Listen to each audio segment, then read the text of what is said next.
Di Argentina, kota dengan keamanan yang sangat buruk. Setiap rumah dipasangi pagar besi untuk monitor jaringan anti maling. Tapi meski begitu, tidak bisa menghentikan pahlawan melakukan kejahatannya. Pahlawan yang satu ini, pahlawan terbaik. Saya tidak pernah melewatkannya selama beberapa tahun.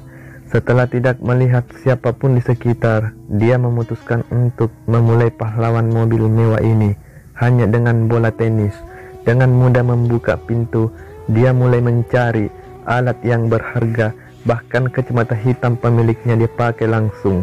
Pahlawan itu puas dan siap untuk pergi.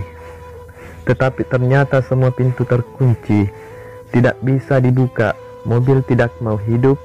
Dimulai menendang jendela mobil, tapi mobilnya sangat kuat. Sesekali orang lewat, saya harus segera berbaring karena takut ketahuan. Setelah orang yang lewat pergi jauh, pencuri ini mencari alat di kotak, temukan kunci Inggris, mulailah membuka lubang. Tapi kaca itu seperti dinding tembaga dan dinding besi, bahkan sedikit goresan pun tidak tinggal. Menghancurkan jendela tidak akan ada gunanya. Kemudian lepaskan rem. Namun metode ini tidak hanya gagal, tangannya juga tergores. Kemudian dia menemukan pintunya diperkuat dengan pelat baja. Dia berjalan kencang dan mengangkat kursi. Karpet robek, ternyata itu sasis. Juga dilas sampai mati. Pahlawan panik, keluarkan pistol dari ransel. Rencanakan untuk membuka jendela yang pecah, tapi tidak pernah diharapkan. Peluru itu memantul kembali pakul utama pria. Lebih buruk, jendela tidak rusak. Pikir pahlawan itu, mobil yang besar sekali, kaca anti peluru, hanya ingin meminta bantuan, telepon mati. Saat ini seorang wanita berjalan menuju mobil, mulai meletakkan listrik di kaca, tapi wanita itu sepertinya tidak menyadari keberadaan pahlawan ini. Tidak peduli bagaimana pahlawan itu berteriak, membanting kemudi. Wanita itu tidak pernah melihat ke belakang, dia pergi begitu saja, sampai malam. Tidak hanya dia tidak bisa menarikan diri, dia juga terluka, sakit parah. Akhirnya dia pingsan secara bertahap. Bangun keesokan harinya, pahlawan itu sudah lapar dan haus. Sekarang dia punya masalah terbesar. Bagaimana tidak punya makanan dan minuman? Bertahan hidup di dalam mobil. Untuk bertahan hidup, dia hanya bisa menjilat kabut di jendela mobil pada saat ini. Telepon mobil tiba-tiba berdering. Pemeran utama pria ragu-ragu untuk menekan tombol jawab. Dijawabnya. Dia adalah pemilik mobil itu. Dia memberitahu pahlawan itu mobil ini telah dicuri sebanyak 28 kali. Anda adalah orang yang ke-29. Mobil tersebut telah dimodifikasi secara khusus. Anti peluru dan kedap suara. Belum ada yang bisa keluar hidup-hidup.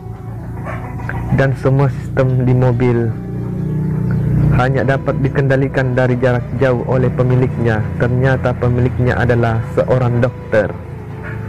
Kota ini tidak pernah menutup pintunya pada malam hari di masa lalu.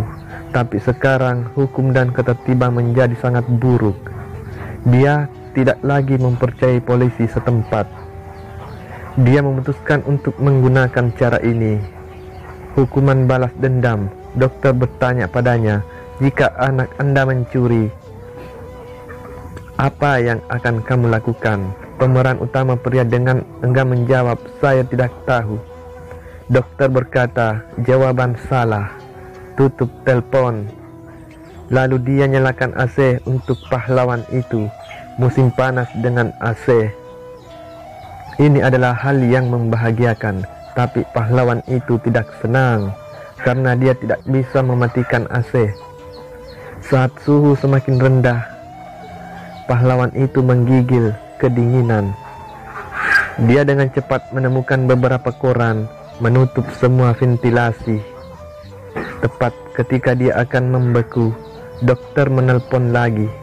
Biarkan dia menjawab pertanyaan itu lagi.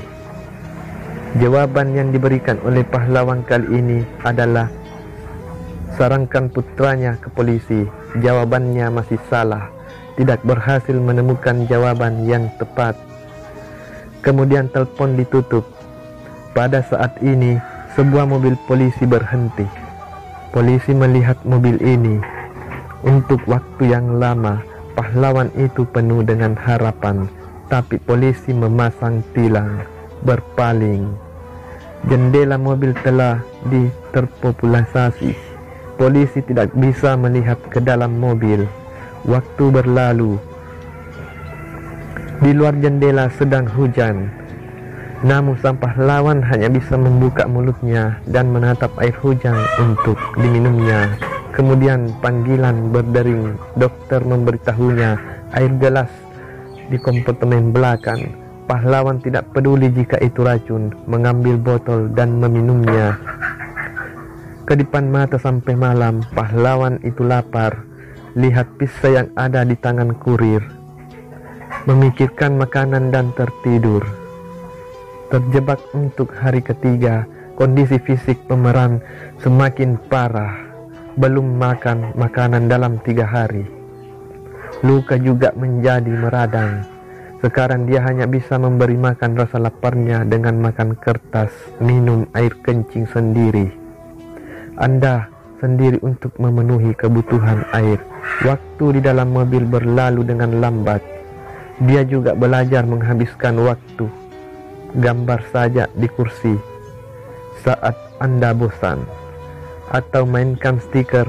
Pada saat ini, seorang pahlawan datang ke mobil. Sepertinya dia juga siap untuk memulai aksinya dengan mobil ini. Sang pahlawan menghidupkan kembali harapan. Tapi tekniknya tidak bagus. Pemeran utama pria tidak hanya tidak membuka jendela, diseret ke pinggir jalan untuk dihakimi. Harapan menjadi padam lagi. Dokter segera menelpon. Untuk alasan yang tidak diketahui, dokter sedang dalam suasana hati yang baik kali ini mengobrol dengan sang pahlawan, juga memberitahunya di belakang pedal rem menyembunyikan sepotong coklat. Setelah memulihkan kekuatan, protagonis laki-laki mulai memahat pintu. Dokter di sisi lain juga menemukan pemeran utama pria pahlawan cacatan kejahatan sekeluarga dan mencari tahu. Dokter mengatakan tidak layak untuk dirasuki. Keluarga yang sudah bahagia, pahlawan melakukannya untuk dirinya sendiri sambil menyesali kejahatannya. Dia sangat merindukan keluarga. Dia bersumpah untuk melarikan diri. Setelah mencoba lagi dan lagi, mobil benar-benar menyala, tapi pintunya masih tidak mau terbuka. Jadi dia mundur dengan cepat dan menabrak lampu jalan. Setelah kabur dari jendela belakang, Jingsan masuk ke sebuah restoran. Mulailah makan dengan lahap. Pelayan itu datang dan meminta bil. Dia benar-benar membunuh pelayan itu di depan kamera. Ternyata itu hanya mimpi. Pahlawan siap berhenti. Tiba-tiba lampu menyala. Dokter muncul di depan mobil. Lihat protagonis pria yang tidak bisa melawan. Dokter dengan berani masuk ke mobil. Tanpa diduga, sang pahlawan tiba-tiba menggali senjata, tembak dokter, tapi tidak membunuhnya. Lalu kabur dari mobil, tapi tidak pergi jauh. Tertangkap oleh dokter. Untungnya seorang polisi lewat, menyaksikan segalanya. Segera berdatangan wartawan dan massa. Setelah negosiator, dokter mengeluh padanya. Seberapa haluskah hukum dan ketertiban masyarakat? Dan ahli negosiator pengalaman dia sendiri. Dia memberitahu, dia tidak bisa mengubah apapun setelah kamu membunuh, dan Anda sebagai ayah anak perempuan sedang menyandera sekarang. Anda bukanlah ayah yang baik pada akhirnya, tapi seorang pembunuh. Dokter perlahan menjadi tenang. Dia jelas membunuh sang pahlawan, tidak bisa mengubah dunia. Tapi dia masih terlihat sangat kesal. Jadi dia melepaskan pahlawan itu dan masuk ke mobil sendiri. Setelah hitungan mundur 10 detik, mobil itu tiba-tiba meledak. Dia membela keadilan di hatinya, memberikan hidupnya. Pria juga akan diberi sanksi oleh hukum. Mungkin di dunia ini ada lebih banyak sudut gelap, tapi kita tetap harus percaya langit itu adil. Orang jahat akhirnya akan mendapatkan pembalasan yang setimpal. Sekian.